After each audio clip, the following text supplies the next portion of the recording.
Assalamualaikum warahmatullahi wabarakatuh. Salam sejahtera bagi kita semua. Shalom, Om Swastiastu, Namo Buddhaya, Waididong Tiam, salam kebajikan.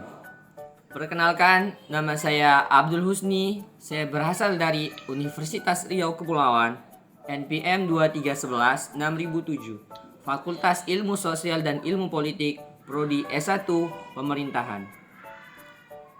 Di kesempatan kali ini, di video ini saya akan menganalisis tentang visi misi para Capres dan Cawapres 2024. Komisi Pemilihan Umum KPU pada tahun kemarin menyelenggarakan debat pertama Capres atau Cawapres Pilpres 2024 di Jakarta Selasa 12 bulan 12 malam dengan tema pemerintahan, hukum, korupsi, dan peningkatan layanan pada publik. Debat ini diikuti oleh 3 pasangan calon, yakni nomor urut 1 Bapak Anies Baswedan dan Bapak Agus Muhaimin Iskandar. Nomor 2 yaitu Bapak Prabowo Subianto dan Bapak Gibran Rakabuming Raka. Dan pada nomor urut 3 Bapak Ganjar Pranowo dan Bapak Mahfud MD. Baiklah, di sini kita akan langsung saja membahas visi dan misi para Capres dan Cawapres. Dimulai dari nomor urut 1 Bapak Anies Rashid Baswedan dan Bapak Muhaimin Iskandar. Visi dari Bapak Anies yaitu Indonesia adil dan makmur untuk semua, sedangkan misinya 1. Memastikan ketersediaan kebutuhan pokok dan biaya hidup murah melalui kemandirian pangan, ketahanan energi, dan kedaulatan air. 2. Mengentaskan kemiskinan dengan memperluas kesempatan berusaha dan menciptakan lapangan kerja, mewujudkan upah berkeadilan, menjamin kemajuan ekonomi berbasis kemandirian dan perataraan, serta mendukung korporasi Indonesia berhasil di negara sendiri dan bertumbuh di kancah global yang akan datang. 3. Mewujudkan keadilan ekologis berkelanjutan untuk generasi yang akan mendatang. Yang keempat, membangun kota dan desa berbasis kawasan yang manusiawi, berkeadilan, dan saling memajukan. Yang kelima, mewujudkan manusia Indonesia yang sehat, cerdas, produktif, berakhlak, serta berbudaya. Yang keenam, mewujudkan keluarga Indonesia yang sejahtera dan bahagia sebagai akar kekuatan bangsa.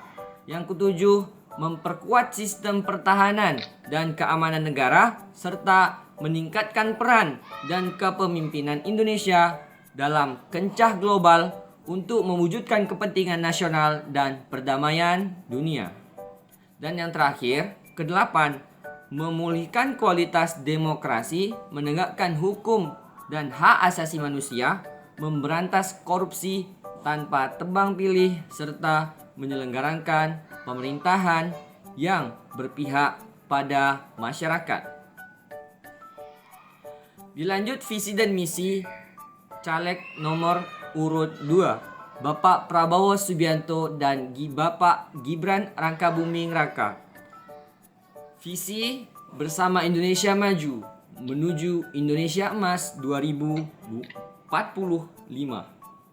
Misi 1. Memperkokoh ideologi Pancasila, demokrasi, dan hak asasi manusia. 2. Memantapkan sistem pertahanan, keamanan negara, dan mendorong kemandirian bangsa melalui swasembada pangan, energi, air, ekonomi syariah, ekonomi digital, ekonomi hijau, dan ekonomi biru. 3. Melanjutkan pengembangan infrastruktur dan meningkatkan lapangan kerja yang berkualitas, mendorong kewirausahaan, mengembangkan industri kreatif, serta mengembangkan agromaritim industri di sentra produksi melalui peran aktif koperasi.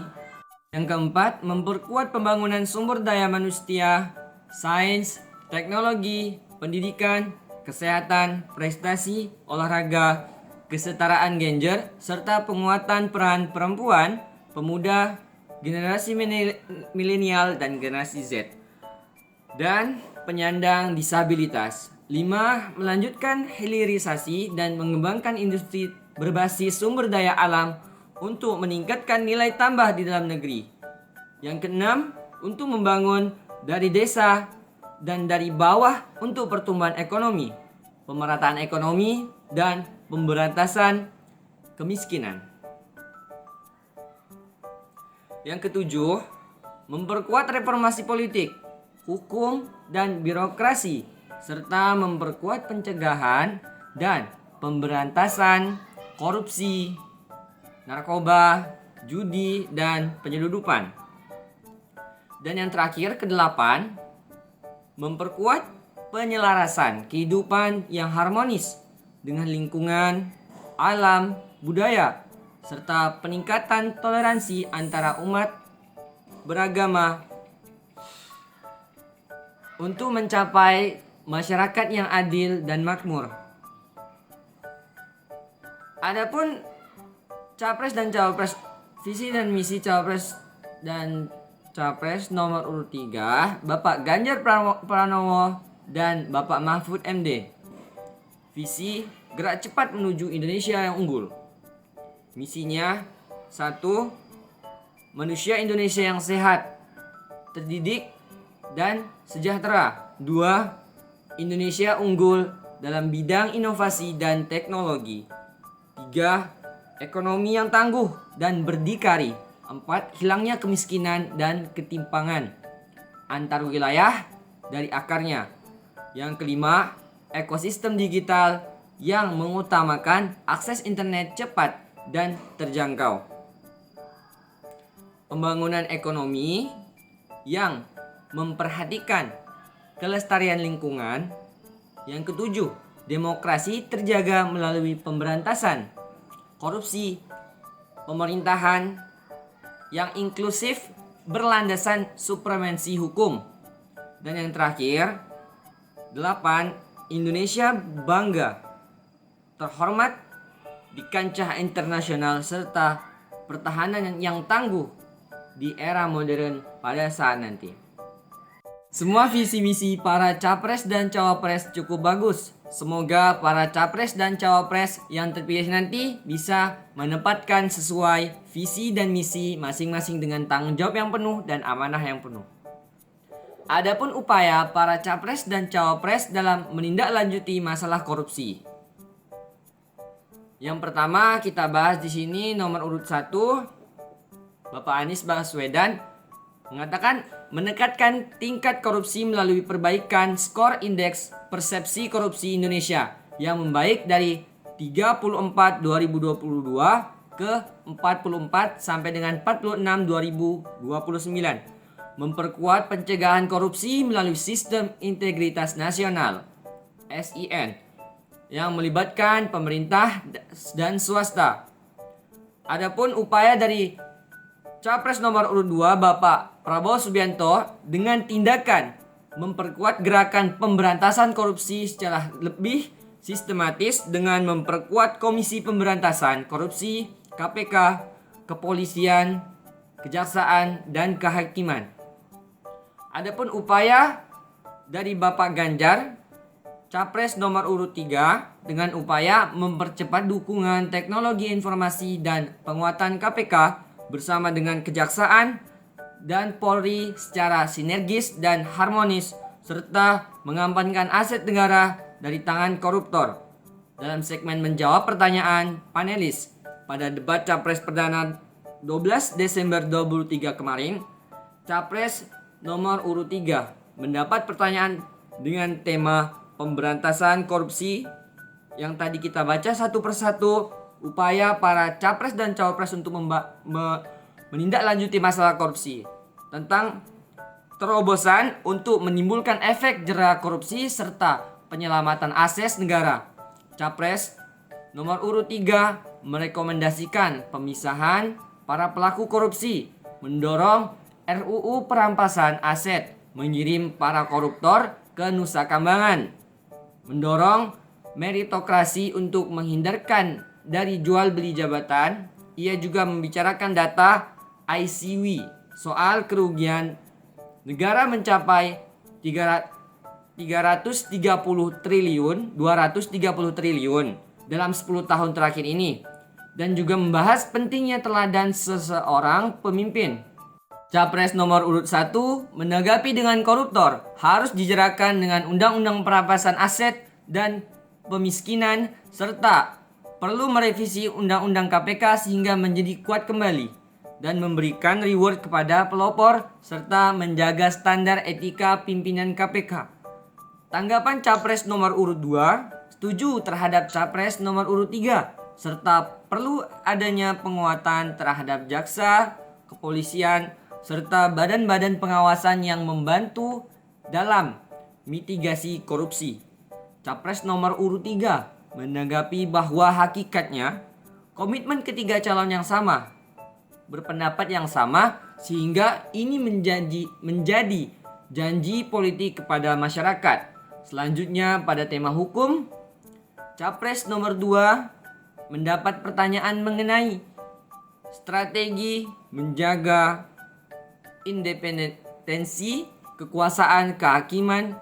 Capres nomor 2 membicarakan tentang ide kesejahteraan hakim dan aparat penegak hukum.